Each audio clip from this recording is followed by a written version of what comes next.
So now let's deep dive into one of the algorithms, which is a very important one as part of the supervised machine learning algorithm. And we'll firstly explore the supervised category, and we'll discuss upon the regression related technique, which is something that we have already discussed upon in brief. But let's talk upon the very important algorithm of the regression category, which is the linear regression. Now, in order to understand linear regression, let me just revise a little bit about what we have already discussed. Linear regression is that algorithm which allows you to work upon y variable which is continuous in nature. And this y variable, when I say is continuous in nature, I'm talking about variables like your salary, it could be the sales value, it could be the price of your house, right? So these kind of variables, when are your target variables, that is where linear regression is a suitable approach. So let's deep dive a little bit into the linear regression and try to understand a few of the important pointers that you should be aware of when you're working on to linear regression.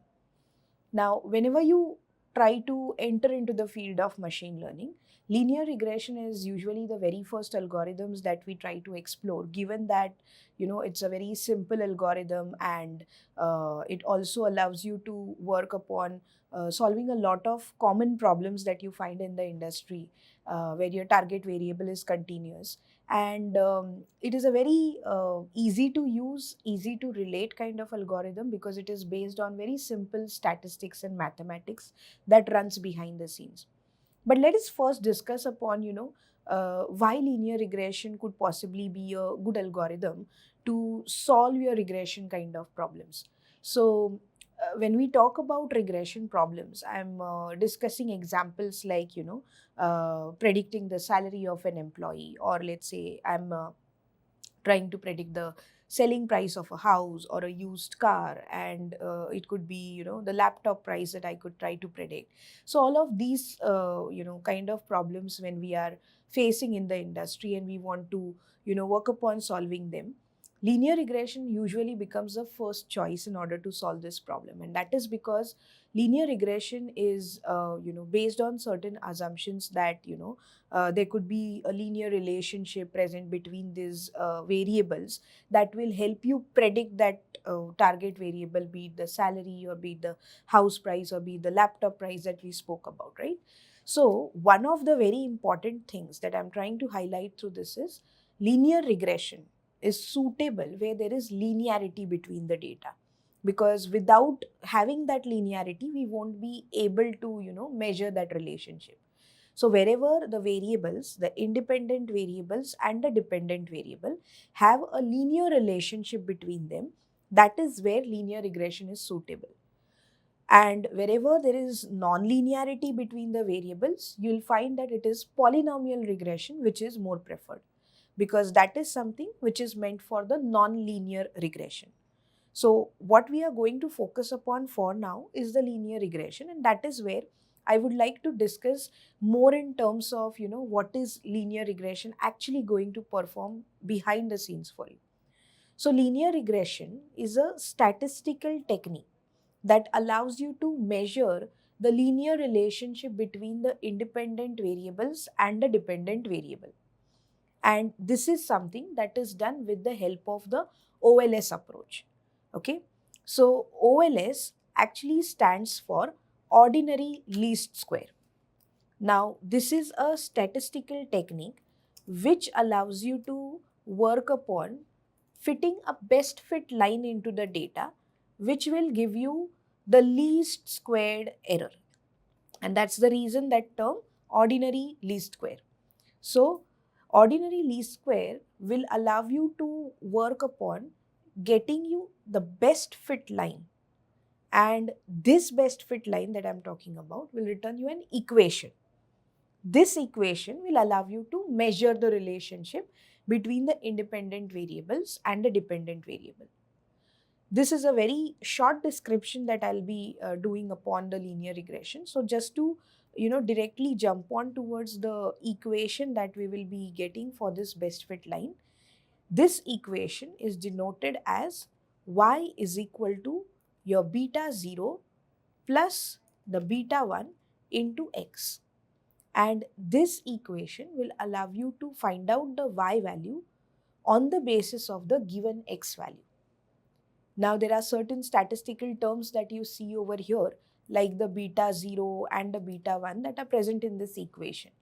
Now just to keep it short and crisp, let me tell you that beta 0 is the y-intercept in the equation, and the beta 1 that we have is the slope coefficient that we have for the x variable. So these are the two major terms that you have in the best fit line equation, and it is very important to understand what is this terms going to indicate to us. So beta 0 is like a constant in the equation. When your rest of the values in the equation, let's say the x value is unknown, this entire term will become 0. So in that case, your y will be equal to beta 0. And in case of the b1, which is the slope coefficient with respect to this x variable, this beta 1 will tell us about 1 unit change in x is going to cause how many unit changes in the y. So this is like a measurement that will help you understand how much change in x is going to create how much change in y. So indirectly it will tell us how each of the x variables that you have into your model is going to affect the y variable. And let me tell you this with the help of an example. Suppose, for example, we are talking about predicting the salary of an employee on the basis of the experience that he carries. So in this case, I'm talking about the x variable being the experience and the y variable being the salary of that employee. Now, if I try to describe it with the help of this equation, the beta 0 is going to be the bare minimum or the basic salary that the employee is going to get. Because imagine that there is a employee who is a fresher. So he comes with an experience of 0, correct? So in this case, my x in the equation will be 0. Now if the x is 0, my beta 1 into x will also amount to 0. And in that case, my y will be simply equal to the beta 0. So when the experience of the employee is 0 or he's a fresher, he's still entitled to get some basic salary. That salary will be the beta 0. And if we talk about the beta 1, which is the slope coefficient in this equation, what I want you to understand here is, suppose if the employee was having 2 years of experience. Now I'm trying to see what if the employee has 3 years of experience. So from 2 years, I'm increasing the experience by 1 unit, which is 1 year, correct? And in this case, when the experience increases from 2 years to 3 years, what is the increase in salary that we will get? That is what your beta 1 will tell you about. So let's say with an increase of 1 year in the experience, I'm able to see 25,000 of increase in the salary. So that is what your beta 1 value is going to talk upon. So as I said, the slope coefficient helps you understand 1 unit change in x causes how many unit changes in y. So this is what the equation tells you about. So as I mentioned, it helps you measure the relationships between the independent variables and the dependent variable. And this is the simplest form of the equation that we have for the linear regression model. But now let me tell you that this particular equation which I have mentioned is for the simple linear regression. So I'm talking about the types of linear regression now, where the very first thing that we always try to understand is the simple linear regression. Now this is a case where there is only one independent variable. Okay, so like in our example now, we spoke about predicting the salary on the basis of the experience that the employee carries, right? So in this case, experience was the only independent variable that we were taking into consideration in order to identify what could be the salary of that employee. So this is where it becomes a simple linear regression problem. Whereas The other type that you have is the multiple linear regression, which is where you will be working upon more than one variable. So more than one independent variable is what you will consider while you try to work upon the multiple linear regression problems. Now, this is where we can expand that same problem to something like this.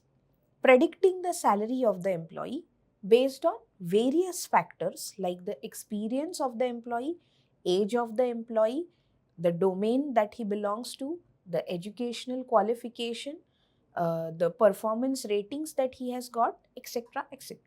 So when these multiple variables come into picture in order to help you predict the salary of that employee, that is where it becomes a multiple linear regression problem.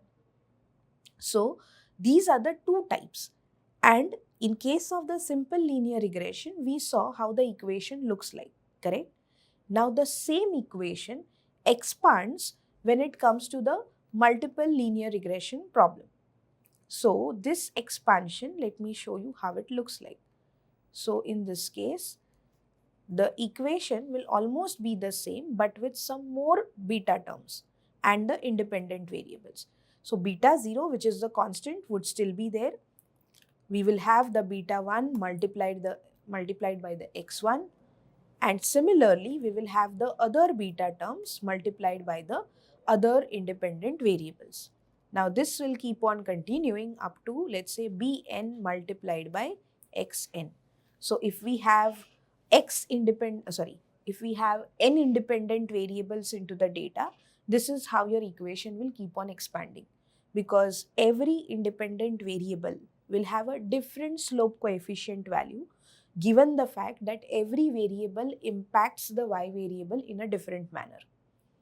For example, the 1 unit increase in experience will have a different effect on the y variable, which is the salary, versus the 1 unit increase in age that would have an effect on the salary variable.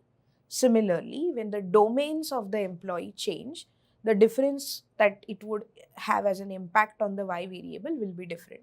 So every independent variable is entitled to have a different slope coefficient.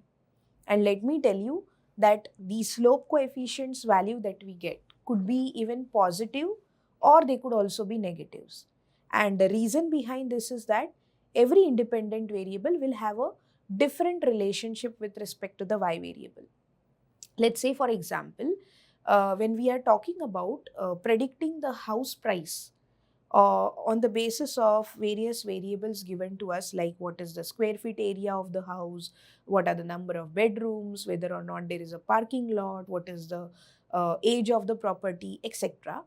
So this is where when the square feet area increases, the selling price of the house is bound to increase. Similarly, when there is a increase in the number of bedrooms, if it becomes a 1 BHK to 2 BHK, we know there will be a significant increase in the selling price of the house, right? But at the same time, if I talk about a variable like the age of the property, we know that when the age of the property increases, the selling price instead decreases. So this is where the slope coefficient that is associated with the age of the property will be a negative slope coefficient. So it indicates the direction of the relationship that you have with respect to the y variable.